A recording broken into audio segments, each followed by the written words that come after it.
Greetings, everybody, to episode 3 of Turning the Tide. It's all about Dumashi Limited and my colleagues across the African continent. What we want to do here in Turning the Tide is to discuss a journey over the next 12 months. It's all about African voices. And actually, it's because we want to turn the tide of the experience of last year. So we are aiming to get connected.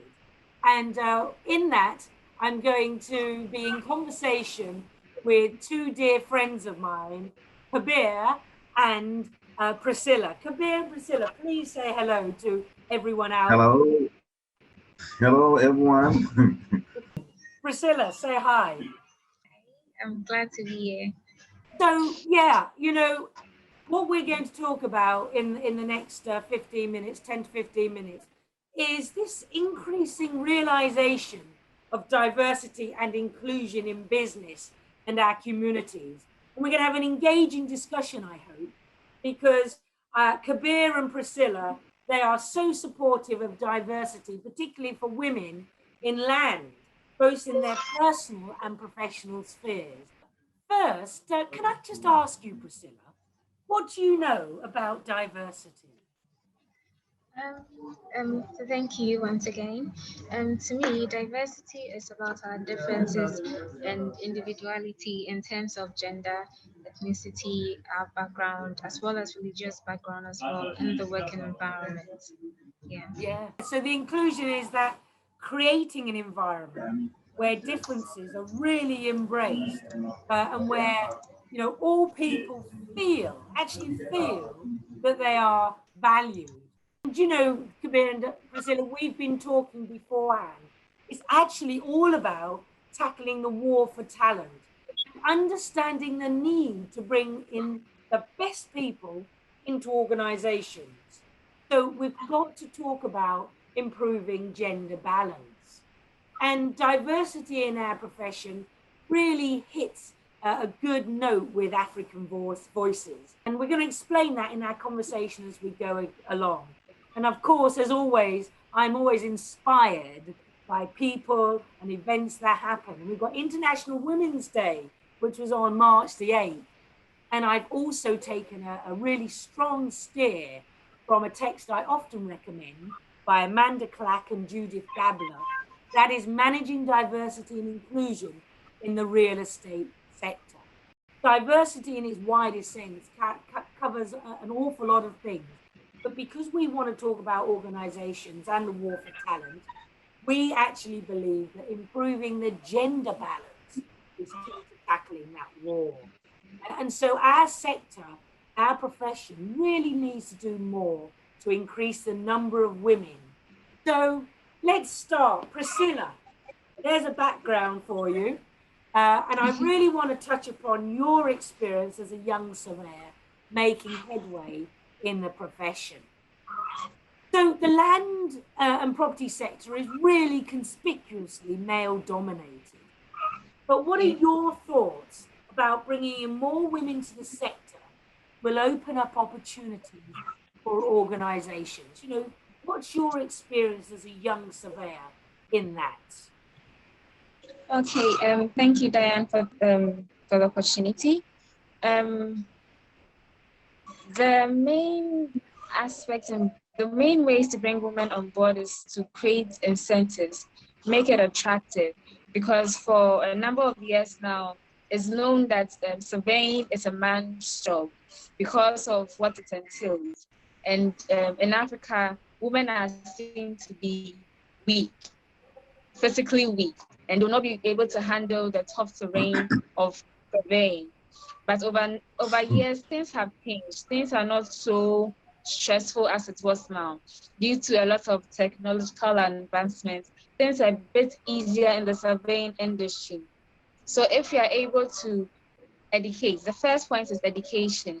Let people know that there are opportunities out there for them to come into the land surveying industry. And then when they come in, these are the incentives that will be provided for them. And some companies too do not want to have female surveyors into their organization.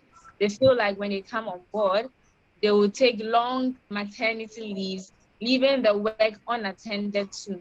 So when you have a male and a female applying for the same job in the surveying industry, the company is most likely to pick the male over the female just because of these challenges. And Kabir, I'll just throw this to you perhaps, because research clearly shows that high-performing organizations are diverse and inclusive.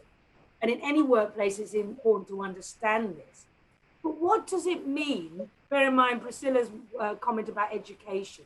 What does gender balance look like for CIRCON? And just very briefly introduce what CIRCON is. Thank you.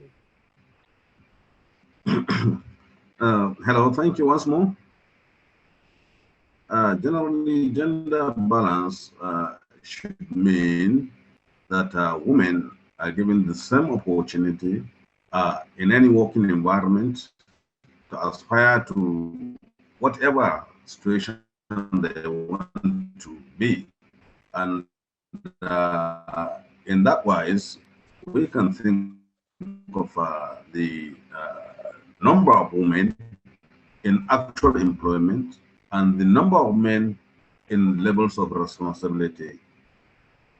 If we're able to at least have a semblance of 50-50, I think that is actually gender balance.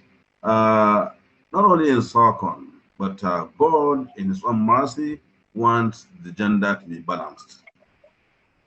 I can take example of Nigeria today. 2020, our population like 200 million and plus. 49.9%, according to statistics, are women. And therefore, if you don't balance the gender, it's obvious that you are denying more than half of your population the opportunity to participate in nation building. So Kabir has talked about the progress made, Priscilla, in the last 5 years, with more and more attendees registering each year from women. Can I ask you, because you mentioned also you can see change, which leaders have inspired you in the profession in terms of diversity? And that could be both men and women leaders that have aspired to you. Which would you say are those? In the Ghana Institute of Surveyors, they try to organize seminars to bring females on board by letting us see the females that have advanced in the profession. But some way, somehow, it seems not to really draw their attention, the much needed attention needed. Because when these seminars are being organized, it's just being organized in their small circle. Where the actual talents are, which is in the universities, do not get to see these seminars. So at the end of the day, you don't end up getting a wider scope of people to actually see the advantages of including female surveyors into the profession. Moving on from that, Priscilla's comment, Kabir, I see a challenge in our profession is to increase the number of women as role models, perhaps. You know, on boards as well as in leadership positions. An SDG 5 target talks about ensuring women's full and effective participation and equal opportunities for leadership at all levels of decision making in political, economic, and public life.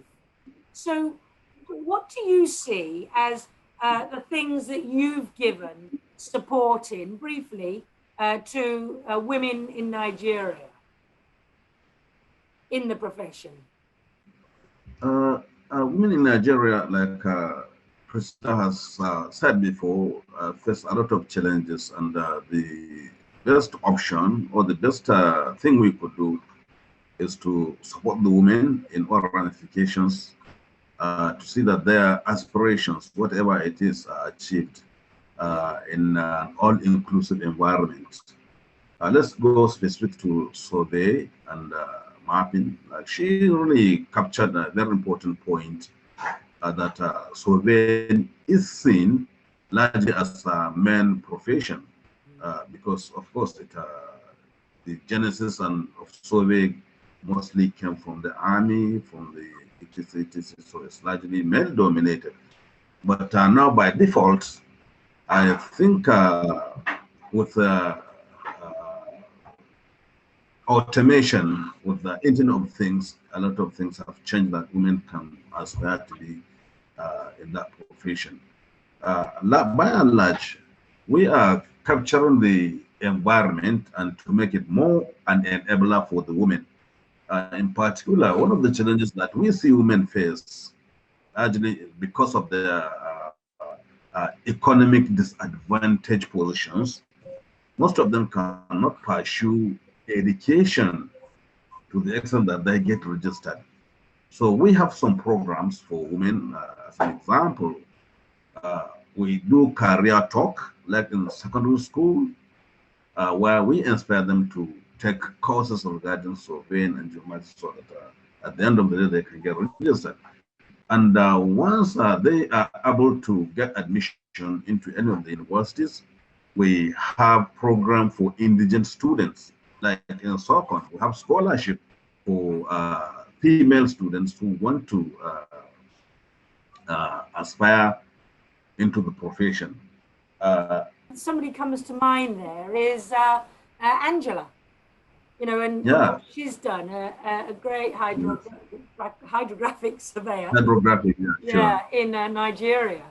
And she is exactly that person. And I think, you know, you and Sercon, under your leadership, bear in mind you're the registrar of Sercon, you know, you have seen that key question, which is that women need to get more support and increase their visibility. And Priscilla, you mentioned that too, that, you know, companies may not employ women because they think they need a particular type of support. And, you know, as you're saying, Kabir, that the roots of the gender gap, you know, and therefore gender inequality, do go far and deep. I think you both mentioned that.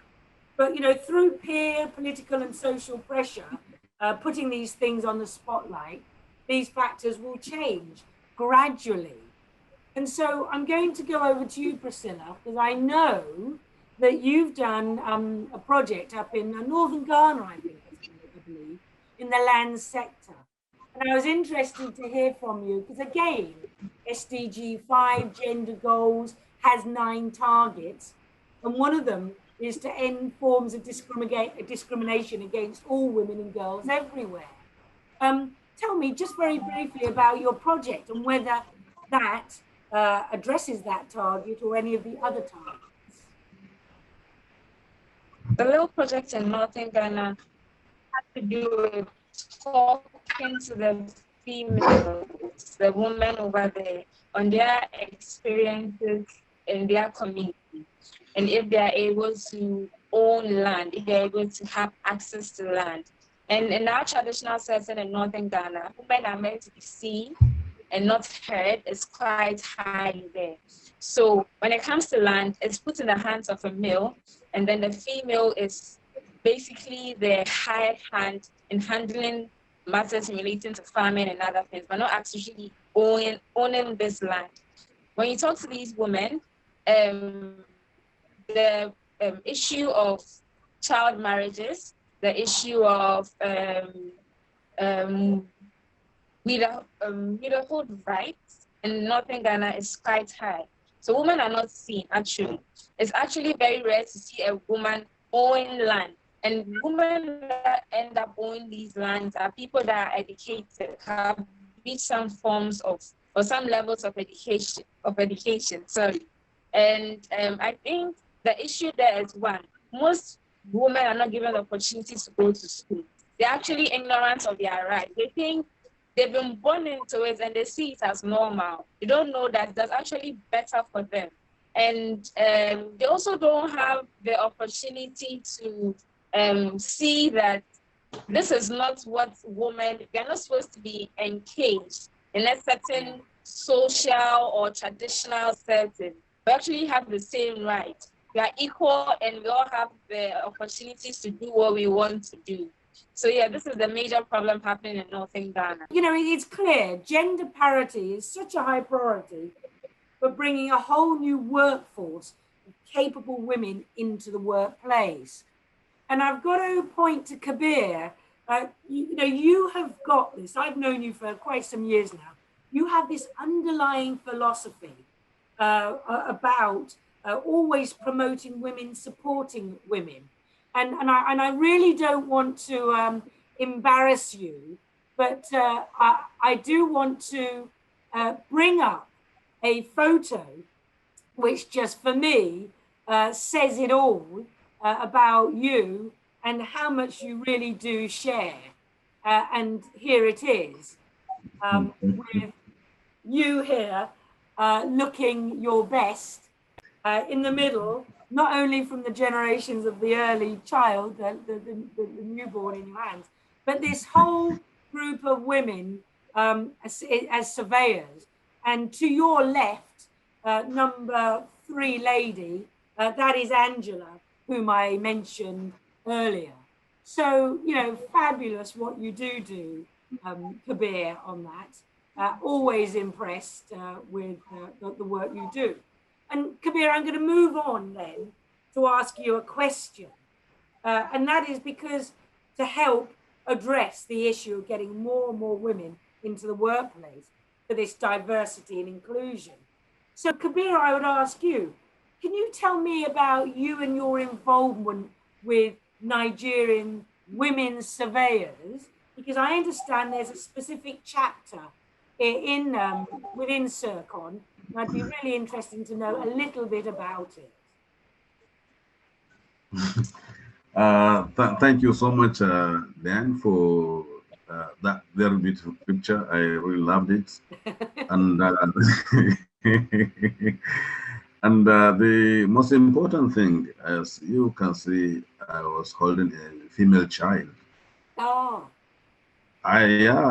Well, it's not my child. It's a child of one of the newly inducted surveyor, with the belief that women hold the future of mankind.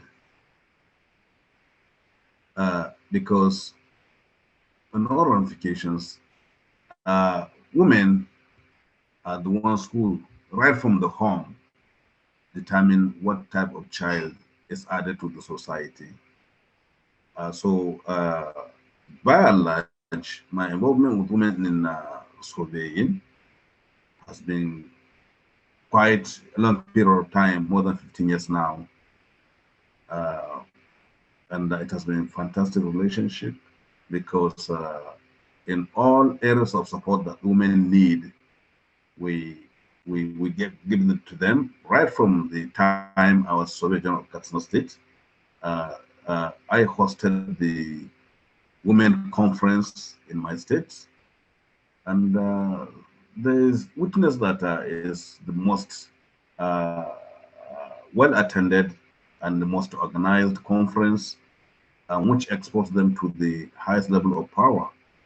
In fact, all the state paraphernalia, all of them were there. The governor was there. By and large, I think due to this consistent support for the women, that's why the women in Nigeria today call me Papa Wiz. That's the father of all women in surveyors in Nigeria. And I think it has been a really fantastic relationship. We assist women a lot. And in all aspects of it, we see through the promotion of women rights, not only in surveying, but there are so many other involvement I have with women groups, which we encourage them, particularly the issue of violence against women, the issue of women's reproductive rights, the issue of women equality, gender parity and equality, because the first thing is, for me, determination of that woman is human. So all these kind of things are what really propel me to get involved and engaged in women. And Kabir, I mean, you've just encapsulated pretty much what you and Priscilla have been saying during this conversation. You know, that the roots of the gender gap, and therefore gender inequality, are they go far and they are deep. It's not just in our organization. Across the African continent, it's very much a societal thing.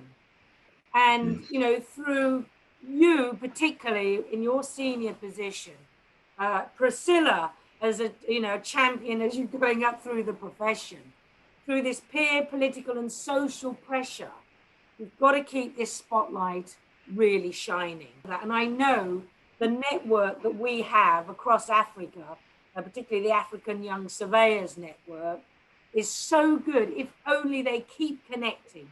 They keep what they've got, which is this fantastic linkage to each other to share experiences. And I suppose that's my message, that diversity and inclusion in the workplace, we have all got to be champions. Something I want to share again from that book that I mentioned, which was the Amanda Clack book. And this has in it this brilliant action plan from one of the co-authors, Amanda Clack. You know, what I've said, men and women can do together if they have a diversity and inclusion action plan. So Amanda has said, you know, you've got to be a role model and also have standards for D&I. Your organizational culture has really got to understand and embrace D&I and increase that gender balance. Kabir, you said it, you know, yeah, 50-50 may be it, but whatever, you've got to increase it and actively encourage applicants from women. And Priscilla, you're seeing this at the sharp end as you go through your career as to whether organizations out there are really being active, encouraging you. So once, you know, women are in the workplace, they do need support and further encouragement in order to become leaders and effective mentors, but actually men as well. You know, Kabir, you are a really great leader and champion and effective mentor. Priscilla, you're a mentor, and that sort of thing must carry on. And I know others in the Young Surveyor Networks are mentors. So when looking, you know, CEOs, when you're looking for the best candidate, do think across the piece who can really step up and think broadly about it. And Amanda finally says, you know, maybe have targets or aspirational objectives, if you prefer to call them that, for your organization. So I guess it's now just to ask Kabir, do you have anything, you know, challenge or to throw out there, any final words, very briefly, to say? Okay, thank you. My final word in this dialogue is the issue of inclusivity, diversity, and gender issues are universal issues, and they should concern every one of us, and that concerted actions and efforts must be deliberately taken to ensure that there is this gender balance, there is a high representation of women, particularly in decision-making, decisions that affect their life, decisions that affect the family, and decisions that affect the society. Thank you. Thank you. And Priscilla, have you got a couple of words? Yes. Basically, I think to bridge this gap in gender imbalance in the surveying industry, education is key. At all levels, we should make sure that we try to bring more women on board by letting them know the opportunities that are in store for them when they come into the industry. Yeah, thank you very much. Oh, brilliant. Thank you. So it really is time to round up this conversation, I think. Very, very interesting. Priscilla in Ghana, you know, in private practice often, but also I believe you do work in the public sector at times. Kabir, from Chief Registrar across Nigeria, so federal Nigeria, huge depth of experience. its state level and in the public sector, but also at the organizational level. It's been a real pleasure to have you both share your thoughts on diversity and inclusion. So it's goodbye from me and goodbye from Priscilla and Kabir. Bye, everyone.